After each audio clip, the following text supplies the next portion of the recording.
Selamat datang teman-teman di Ruang Rasan-Rasan. Kali ini kita kehadiran dua narasumber. Dua narasumber ini berkecimpung nggak jauh-jauh dari kebudayaan, kesenian, dan tentunya sejarah. Gimana? Langsung aja kita panggil dua narasumber ini, Mas Jati dan Mas Ferry. Monggo Mas. Nah, monggo, salaman sih. Halo. Monggo. Ada, monggo. Waduh. Nah, ini sekarang kita ada di apa ya, rumah Omah Ropingen ya. Omah Ropingen ini nanti sedikit diceritakan ya Omah Ropingen ini ya. Tapi sebelumnya tolong diperkenalkan dulu Mas Jati dan Mas Ferry. Ya, siapa sih sebenarnya dua pentolan ini ya? Wah, Ya, kan Somai. Pentol. yang paling pentol ini saya sendiri. Bendol, randol. Bendol. Untuk Mas Ferry sih lah. Popping suit. Popping suit sih. Apa do terus? Aku nentak gue bilang. Jenenge aduh lagi jenenge. Lalu somet Wis. Ini angel nek wis. Angel pisan ini ya. Oke, siapa sewu niki Mas Jati. Oke, halo teman-teman semuanya, perkenalkan aku Ferry. Mas Ferry. Ya, aku dari Singosaren Kota Gede. Singosaren Kota Gede ya. Yang ada di Bantul gitu kan. Terus aku dari perwakilan dari Live at Kota Gede. Oh ya, Ya. perwakilan Live at Kota Live at Gede Kota ya. Gede. Oke. Mungkin gitu aja kali ya. Apa lagi Mas? Status jomblo jadi buat teman-teman yang barangkali yang nonton gitu kan. Mas mengko dicantumke nomornya piye? Oh, boleh. Ya, Cantum ke Mas Ferry kebetulan masih jomblo. Oh, iya. Nanti siapa tahu atau ada yang pengen ngobrol sama Mas Ferry lebih lanjut. Nah, langsung aja. Enggak. Berikutnya Mas Jati, monggo. Halo waktunya. teman-teman Ruang Rasan-Rasan. Aku Jati dari Kota Gede juga, tapi beda kelurahan. Aku di Beda kelurahan. Purbayan. Purbayan tuh kota ya berarti ya Mas ya? Kota Madya. Kota. Nek Mas Ferry Berarti cabang tadi Bantul. Bantul, ya. Jadi Oke. Kota Gede ada 5 kelurahan, yang 3 3 dan 2 ya. Tiga 3 dan di dua. kota, 2-nya di Bantul. Bantul. Ya. Bantul tuh ada apa aja berarti? Ada Singosaren sama Jagalan. Mas. Jagalan. Kalau kota Purbayan, Prenggan sama Rejowinangun. Rejowinangun. Aku di Purbayannya. Purbayannya. Gitu. Oke. Nah, gimana sih awalnya dua bakso pentol ini? Walah, pentolan ini kok apa ceritanya kok iso ketemu terus menetaskan Oke. apa karya-karya berupa acara ya. Wah, iya. Iki piye ceritane ya. Iya. Apa ra sengaja apa tiba-tiba oleh wangsit ketemu nang kene apa nang endi ngono kuwi awal mulane piye terus kok iso tiba-tiba sehati banget kaya mau ki piye. Apa bendino ketemuan. No briefing ya. Bendino No briefing ya. ketemuan. No Terus briefing ya. WA-WAnan sayang-sayangan lho dadi kok iso raket banget ki lho. Gimana itu? Boleh diceritakan itu gimana? Oke, mungkin ada ya dari POV ini ya, POV Levat kali ya. Yang mana Levat Kota Gede ini awalnya kita adalah sebuah media gitu ya, sebuah media yang mencoba untuk mengkabarkan apa-apa saja yang ada di Kota Gede, kehidupan Kota Gede, apakah itu sosialnya, budayanya, terus kemudian mungkin spot-spot tinggal nongkrong, tinggal ngopi, gitu-gitu kan. Nah kita tuh sebenarnya awal pertama kali terbentuk itu di bulan Januari, tanggal 31 Januari tahun 2023. Jadi sebenarnya masih baru banget ya, Mas. Ya. Baru banget. Terus di situ kita ada founder, ada Okta juga di dalamnya. Terus kita coba create yang namanya sesar-susur, kita jalan-jalan, keliling segala macam. Nah pada waktu itu salah itu bulan-bulan awal Februari ya Bren ya. Itu ketemulah sama bos besar. Waduh, Mas Jati gitu ya. Mas Jati. Iya, jadi fun fact-nya pertama kali kenal sama Mas Jati di situ. Jadi sebelumnya barangkali kalau aku mungkin lebih banyak dulu di Singosaren, di komunitas Burung Semar bersama teman-teman Karang Taruna, teman-teman Lasido gitu kan, beraktivitas berkegiatan di sana. Nah baru kemudian pada waktu bulan Februari itu ketemu sama Mas Jati, yang dia mungkin lebih awal bergerak di Kota Gede melalui berbagai komunitas yang diikuti sama Mas Jati juga kayak gitu. Nah dari situ terus ngapain nih gitu kan, terus akhirnya kita bikin something lah kayak gitu. Itu awal pertama kali perjumpaan pertama dengan Mas Jati di situ. Dan tempatnya di sini. Iya pasti. Tempatnya di sini. Rumah Ropingen gitu. Rumah Ropingen. Jadi dia datang gitu kan, gondrong sopo, komedi koyo wong wedok gitu kan. Tak kira kan cantik gitu ya. Jebol ngarepe broan ta pernah yo. Atos ra kowe. Angel gitu kan. Wah, gitu. Dia kok ngobrol nyambung Mas. Ngobrol nyambung, terus dia juga di rumah sempat ngajak teman-teman ini ya, teman-teman dari agangan segala macam gitu kan. Terus akhirnya oke, kita lebih semakin intens waktu ketemu kayak gitu. Jadi sebenarnya itu kalau Mas Ferry itu dari Bantul ya ke utara, Mas Jati dari utara ke selatan. Berarti ketemu di tengah. Ketemu. Wah, oleh sini ya. Sini. Oleh sini gitu. Oke. Itu POV ku ya? POV mu ya, Pak? Iya. Nah, aku malah awalnya cuma suka jalan-jalan aja gitu. Suka jalan-jalan, terus biasanya pas jalan-jalan gitu sendirian gitu biasanya. Jadi susur-susur gang-gang gitu. Terus kalau sama teman-teman jalan-jalan tuh biasanya kemana-mana gitu. Nah waktu itu pas awal mula ini konteksnya POV tadi ketemu di sini. Itu emang sore itu aku rencana pengen jalan-jalan gitu. Pengen jalan-jalan terus janjian sama si Vander tadi. Jadi aku nggak janjian sama Ferry sekali gitu. Terus ya wis lah kok ngapasi pengen jalan-jalan di daerah Kota Gede. Tak kira wis rombongan kok piye ngono. Ternyata cuma berdua gitu. Jadi ketemu. Bertiga sama Okta. Tapi Mas Ferry belum ya waktu itu ya? Udah ada. Sini ketemu pertama sama Ferry. Iya. Mas Ferry. Gitu. Terus ya wis aku emang biasa jalan-jalan, ya wis lah jalan-jalan gitu. Terus habis jalan-jalan itu pertama kali aku juga masuk ke gang-gang daerah barat Mataram lah. Biasanya aku kan udah ada rute sendiri, terus aku lewatnya situ-situ aja. Nah ini tuh kayak kemarin nih jalan-jalan kok ngeliat banyak joglo-joglo nganggur, bagus-bagus, cakep-cakep gitu. Bahkan di dalam gang tuh ya kayak ini tadi kalau kita ke Ropingen tuh kan dari pasar ke timur kayak nggak ada apa-apa gitu. Pas parkir pun kayak apa sih ini gitu. Pas masuk melihat sebar ya. Nah konteksnya tempat-tempat seperti ini tuh banyak banget di Kota Gede gitu. Tadi aja awal mulanya ya, saya mau kesini tuh sempat kesasar. Oh iya? Saya lurus dulu kebetulan. Oh mentok ya, pasar ya. Satu maksudnya nggak memperkirakan kalau masuk gang sini ternyata ada tempat sekeren ini sebenarnya. Nah ini kan tempat ini pastinya ada sejarah ya nanti. Mungkin di sesi akhir diceritakan ya sejarahnya Omah Ropingen ini gitu. Terus setelah kalian sehati dan ketemu kui mau atau sama teman-teman, nah kalian menelurkan project apa sih? Nah, iso ngendok loh. Menelurkan project apa? Oke, kan Mas Ferry tadi kan POV-nya live ad ya. Kalau aku POV-nya tamasya karena suka bertamasya ya kan.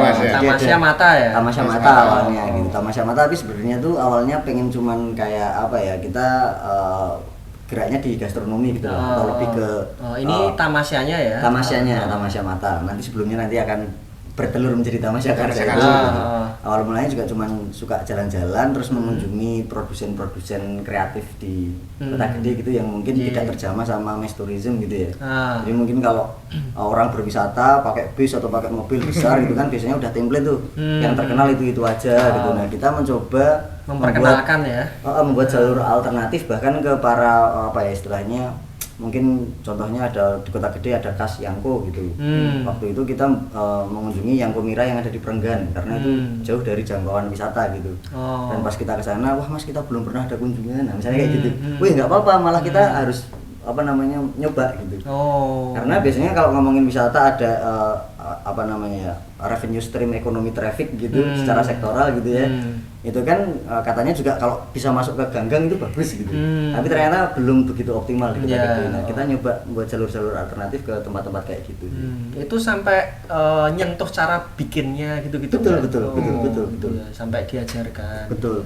Dari awalnya yang bapaknya semacam tour ya berarti ya. Iya, jalan-jalan sama teman-teman aja biasanya. Kok ternyata menarik gitu dan kebetulan juga fit in sama sasar siswa gitu kan. Cocok banget gitu sih. Nah terus projectnya yang berdua. Jadi embo ya, mergo apa mungkin kita sebenarnya dalam satu orang lingkup Kota Gede gitu kan, dan pada waktu itu kita punya satu keresahan yang sama juga ya. Mungkin selain kemudian Kota Gede yang tadi terbagi jadi 5 wilayah, terus kemudian mungkin dari kalau tadi bicara terkait dengan pariwisata mungkin kok kan setiap desa kan ada podderwisnya gitu ya, ada podderwisnya masing-masing, ada kamwis, ada desa wisata, tapi kok mungkin sebelum-sebelumnya yang coba diperkenalkan adalah kampung wisatanya. Jadi ayo datang ke desa A, ayo datang ke kampung B gitu kan, bukan ayo datang ke Kota Gede. Padahal kita bicara pariwisata di Kota Gede itu berkaitan ya saling berkaitan dan secara memang satu paket sendiri, yang bisa sendirian ya aku dan kamu sih biasanya. Kok gini banget Thomas? Bisa sih gitu orang itu. Iya banget. Langitnya mendung ya. Iya. Jadi kok berjalan sendiri-sendiri gitu kan. Nah, terus kemudian kita ada satu keresahan yang sama, terus kita kenapa nggak coba untuk kualitatif tourism itu coba kita naikkan gitu. Dan itu pun akhirnya setelah kita ketemu, kita beberapa kali jalan-jalan, terus nek ra ngomong-ngomong kok ya maniman ya. Nah, gitu. Terus akhirnya kita berkumpul lah di Jari Manis atau 925 toko kopi gitu kan. Dan dalam waktu semalam atau apa ya kita langsung yuk kita create something gitu ya. Oh iya. Bener. Sebenarnya waktu itu tuh ada salah satu sponsor gitu. Cuman kalau aku tuh tipenya orang yang malas ada sponsor gitu, karena malah kita disuruh jualan karena kita orangnya sedikit. Karena orangnya sedikit, kalau nanti sponsor ini minta kita untuk melakukan banyak hal, kayaknya bakal capek deh. Nah terus akhirnya ceritalah, karena mungkin mau gabut ya, maksudnya rada gawean terus ciri khas Kota Gede gitu.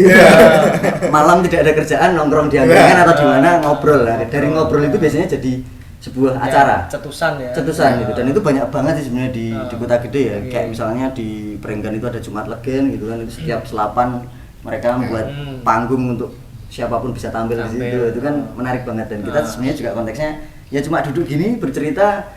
Si Ferry tuh bawa laptop, lah kok jadi randol kok jadi proposal gitu ya.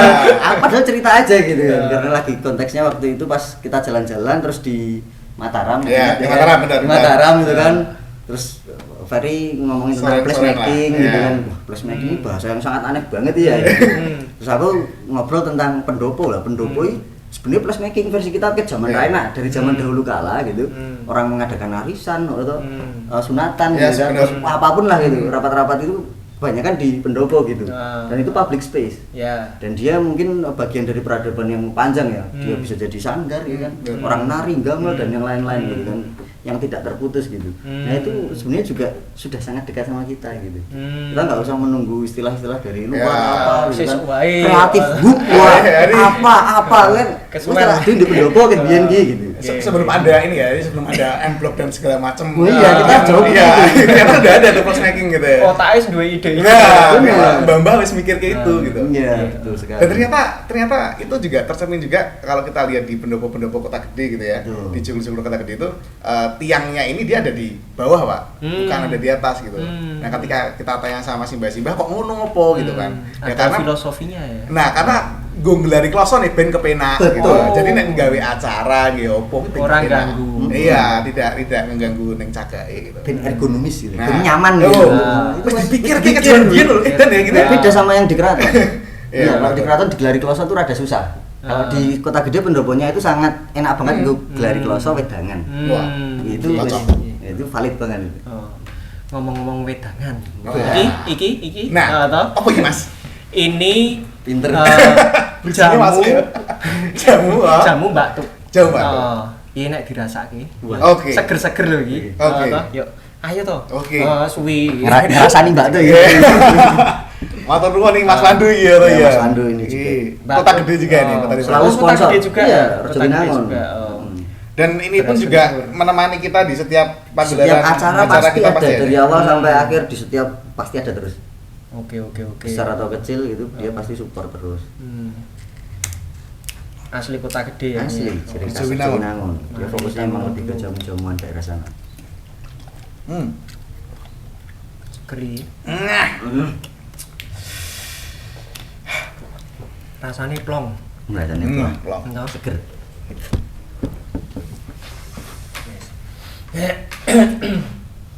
Anget iki. Apa mergo beras kencur? Ombenan sing rada aneh ini. Karena piye ono cerita.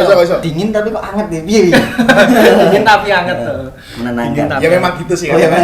Memang kalau di luar kelihatan dingin gitu kan, sikapnya gitu kan, tapi benar dalam hati hangat. Mas Ferry. Mau ya kita cerita. Iki sasi apa sih? Iki mergo jomblo. Pemergo jomblo. Terus Mas Ferry, Mas Jati, proyek ke depan apa sih? Ono sing wis gatel durung iki nang pikiran ke depannya aku pengen iki. Oke. Mungkin kita kalau tadi mungkin di sepil dalam waktu semalam Bandung Bondowoso kita ada proposal terus akhirnya kita create yang namanya Tamasya Karsa ya Pak ya. Eksperimental Pesta Muda Rasa. Ini baju pertamanya ini. Baju pertama ini. Seragame iki. Kostum. Kostumnya Pesta Muda Rasa. Kita madem burise. Oh iya. Kan kaya bal-balan. Nomor 7 Ronaldo. Ini yang pertama. Yang pertama, Pesta Muda Rasa. Kita lakukan ini di bulan Maret ya. Di bulan Maret, jadi Februari kita ketemu, around 1 bulan kita persiapan, terus Maret kita jalan. Dari Tamasya Karsa pertama ini pun juga kita gandeng ini ya Mas Yedi ya, ada berbagai banyak programnya gitu kan. Ada pamerannya, jadi di belakang ruangan ini kita juga pameran, terus ada tinen, workshop, pasar susur, ontel dan segala macam. Jadi full pada waktu itu 2 hari tempat ropingen ini untuk pertama kalinya diaktifasi dan banyak orang berkunjung. Dan orang-orang pun nggak hanya orang berasal dari Kota Gede saja gitu ya, tapi juga suka di Jakarta gitu ya. Bandung, macam-macam. Gitu. Itu Tamasya Karsa yang pertama. Dan ini ada artinya nggak sih? Kata-katanya ada maknanya nggak? Pesta Muda Rasa. Mas Jati nek kon filosofi sisu ini cocok ya. Aduh, interlekon nembak. Kayak PR ini. Hidup sedang tenang-tenang, nyaman, rokok. Padahal langsung di PR. Nah, ini kalau Tamasya Karsa sendiri itu kan kita lebih pengen kalau orang ngomongin pemberdayaan masyarakat atau apa itu bagiku sedikit berat ya kalau aku pribadi ya. Karena aku pribadi itu sebenarnya teman-teman semua itu sudah berdaya gitu. Jadi konteksnya bukan kita memberdayakan orang lain tapi kita mencoba meng-create sistem yang suportif gitu. Ekosistem yang saling bisa berkolaborasi seperti ruang kolaborasi dan yang lain-lainnya kayak gitu loh. Nah, maka dari itu kita membentuk Tamasya Karsa karena setiap orang pasti punya kersone masing-masing gitu. Jadi bukan tipe kita top down mendikte, bukan. Jadi kita pengen coba jawil satu persatu teman-teman yang ada apa sih keresahannya gitu. Pengennya siapa kayak gitu. Akhirnya ya udah kita membuat Tamasya Karsa dan memberikan panggung dari nek ngomong ke Migunan itu Meraping liyan ini terlalu gede banget. Mas mending Migunan itu Meraping circle dulu aja gitu. Ternyata di circle kita banyak teman-teman yang membutuhkan panggung, ruang pameran, tempat jualan, tempat workshop, menjadi fasilitator dan mungkin tour leader. Dan itu semua kita tampung di Tamasya Karsa. Dan akhirnya ada kita tur biasanya jalan-jalan nganggo PT sing apik, kita nganggo konten. Kita konten gitu-gitu. Dan yang lain-lain. Mungkin kita ada melukis wayang gitu. Jadi belajar aksara Jawa gitu-gitu. Tapi sambil ada trip jalan-jalannya gitu-gitu. Dan itu ternyata demand-nya bagus juga gitu. Untuk pertama kalinya di sini, sebelumnya ini kotor mungkin ya nggak ada listrik gitu kan. Kita satu minggu tuh kita prepare bersih-bersih gitu. Ada masuk tank segala macam tuh kita itu gila itu ya berapa itu kita bersih gitu ya. Kacau. Dan itu bener-bener ini Pak kayak misal kancamu teman-temannya jadi pada aktivasi situ, teman-temanku dan segala macam, jadi saling mempertemukan pertemanan gitu loh, dan ada relasi baru ya tentunya ya. Betul. Bener banyak dapat. Nah itu yang pertama. Kemudian yang kedua kita kolaborasi, jadi intinya perjalanan kita kayak perlu dengan kolaborasi sih. Iya, selalu kita kolaborasi terbuka. Gitu, sering banget kolaborasi ya. Yang kedua itu kita kolaborasi sama PSDK, jurusan di Visipol, ya di Visipol. Terus mereka ada kayak semacam residensi di sini, mereka melakukan social mapping. Dari situ sama mereka di-create untuk diseminasi karyanya itu lewat pameran. Nah pada waktu itu kita melakukan itu di bulan, kalau nggak salah bulan Juni. Ya bulan Juni ya kita itu ya. Bulan Juni nanti prepare waktu poso-poso kita running untuk yang kedua. Nah baru yang kemudian terbaru di bulan November kemarin.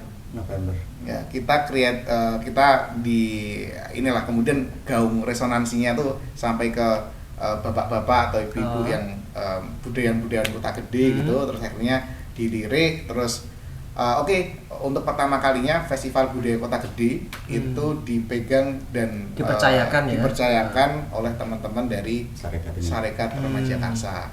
Nah tadi mungkin Sarekat Remaja Karsa itu gabungannya Pak. Jadi tadi ada LFED, ada Tamasya, ada komunitas di Sarekat. Jadi satu ya. Ya.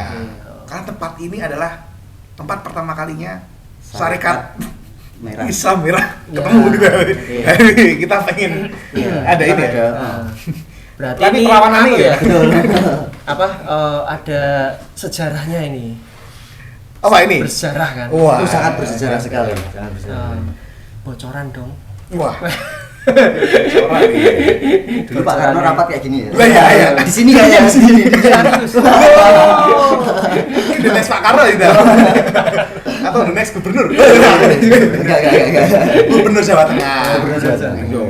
Gitu. Betul. Jadi sejarahnya gimana nih dulu? Jadi tempat ini tuh dulu kalau kita bicara Ropingen mungkin kita lihat atau kita bagi jadi dua perspektif Pak. Satu, dia Ropingen sebagai potret pergerakan nasionalisme di Kota Gede. Ya, karena pada waktu itu ini adalah tempat pertama kalinya SI Merah yang ada di Jogja itu ketemu kayak itu.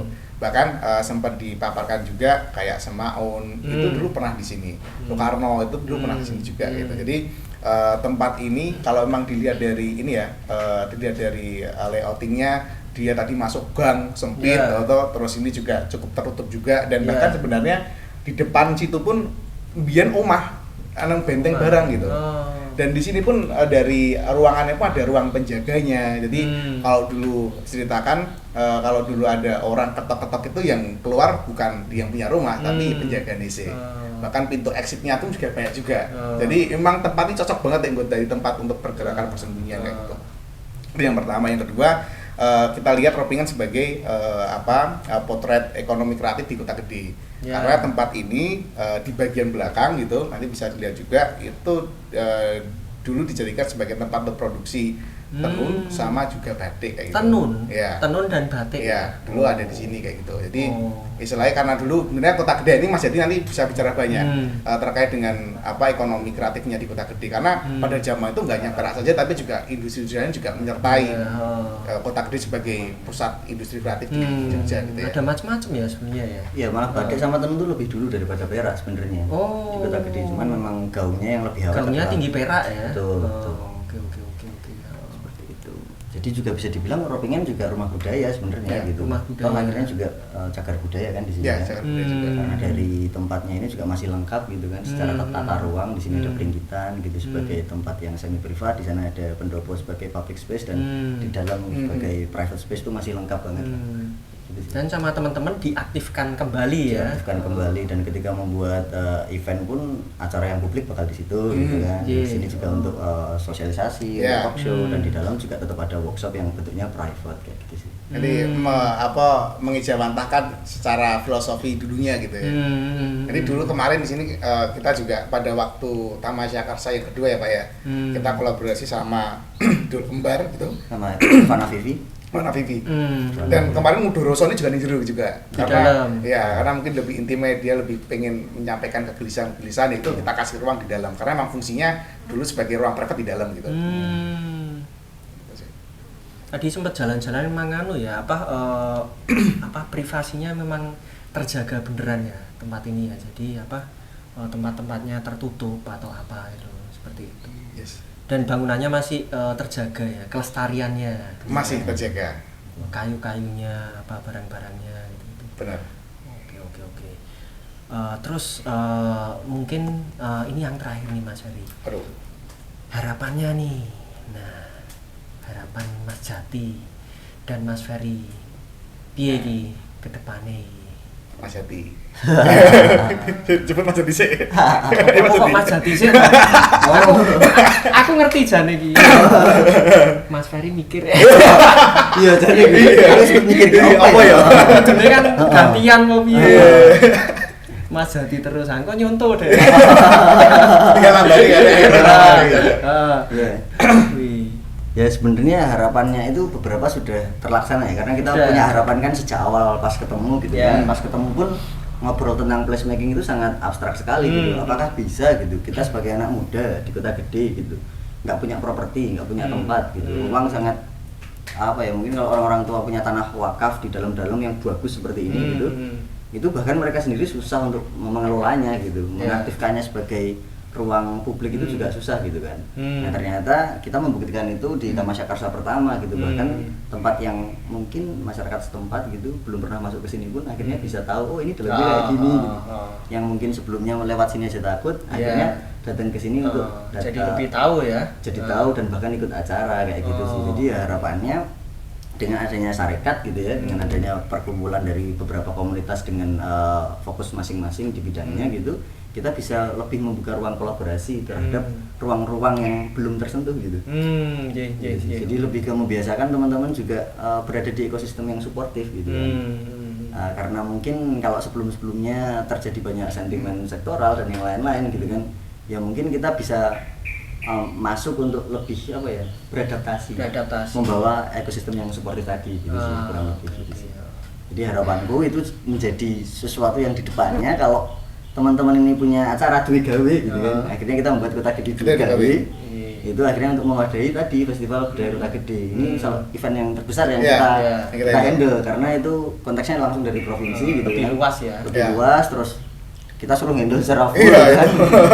Dan kita prepare waktunya cuma berapa sih itu? Enggak lama juga, sebulan ya kita prepare. 1 bulan, dan itu juga mewah sekali ya. Maksudnya dalam artian mewah tuh sebelumnya mungkin teman-teman sendiri di angkatan bahkan seluruh panitia tuh belum pernah tahu ada festival budaya Kota Gede gitu.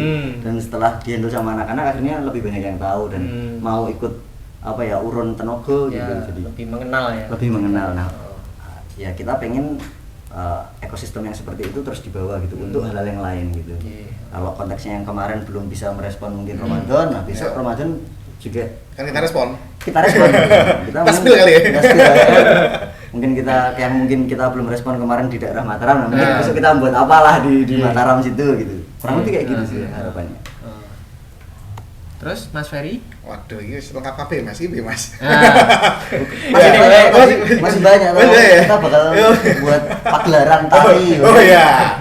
Bisa tentang bagaimana tari kurang ada respon orang beli tiket, itu kan menarik itu. Jawabannya dirampok dari kabeh. Iya, sudah jatuh kondisi lah. Oke, jadi mungkin kalau dari segi harapan ya, karena kemudian memang Sarekat Remaja Karsa secara personal bagiku sudah menjadi sebuah ekosistem yang suportif gitu. Jadi ketika kemudian mungkin teman-teman aku punya teman-teman terus dia punya pengen ngapain gitu, terus kita bawa ke Sarekat, ternyata nemu solusinya gitu. Jadi hal-hal semacam itu yang kemudian harapannya bisa terus bertumbuh dan memberikan impact yang nggak hanya kemudian kita bicara Kota Gede saja, tapi juga bagi komunitas-komunitas yang kita mempunyai visi yang kemudian sama. Jadi hanya seperti itu. Dan ke depan pun kalau kita bicara Sarekat, ya akan ada banyak ini sih kayaknya ya, akan ada banyak pengembangan juga gitu. Mungkin dari next kemudian Festival Budaya Gede tahun depan akan seperti apa, terus kemudian kemarin dilalah Dilalah, ya cepet banget ya kota gede mati. Kebetulan kapan juga diajak juga sama teman-teman dia komunitas yang sebenarnya sudah sering berkaitan bersama kita di Tamasya Karsa 1 maupun yang kedua. Terus mereka Uduroso, ya kita sekali lagi kita Pesta Muda Rasa di Uduroso, mereka memiliki desain terkait dengan kesenian yang ada di Jogja, apresiasinya kurang, terus kemarin ngajak ya kita kolaborasi, kita create something yuk, yang mana kemudian menjadi wadah untuk orang-orang bisa mengapresiasi seni gitu. Itu kan kita lakukan di bulan Januari. Jadi Januari sudah ada, gitu kan? Maret sudah ada, ya nextnya kita tunggu saja gitu. Kan? Yeah. Okay. Dan sebagai penutup, Mas Ferry pesen-pesen dong. Apa nih? Untuk anak-anak muda yang nonton channel Ruang Rasan-Rasan. Pesan-pesan anak-anak muda kan harus deket lah ya sama sejarahnya.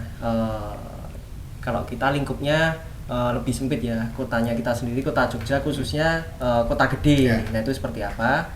Jadi sebelum penutup Mas Ferry pesen-pesen dulu. Oke. Nah, gitu. Konco-konco. Waduh. Seram banget.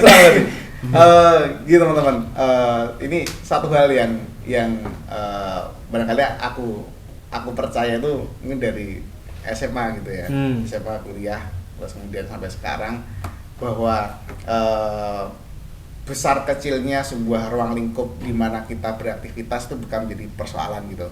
Apa kemudian kita beraktivitas di desa atau kemudian mungkin teman-teman yang barangkali dia di mana mungkin skalanya di skala gede gitu, nasional segala macam, bukan soal besar kecilnya ruang, tapi impact dan dampak yang bisa kita hasilkan gitu. Jadi teruslah untuk apa ya, peka terhadap sekitar, terus apa yang bisa kita respon gitu, karena setiap manusia dilahirkan di dunia dia pasti memiliki peran. Nah, perannya opo ya kan kita yang menentukan gitu ya, kita opo gitu. Ya kita aja sih. Oke. Kurang lebih udah 30 menit ya teman-teman, Ruang Rasan-Rasan ini tadi ngobrol bareng Mas Ferry sama Mas Jati, dua narasumber yang cukup menarik. Kita jumpa lagi di Ruang Rasan-Rasan selanjutnya. Kita tos dulu. Siap. Dadah bu konco-konco. Oke. Ditunggu di kota gede teman-teman.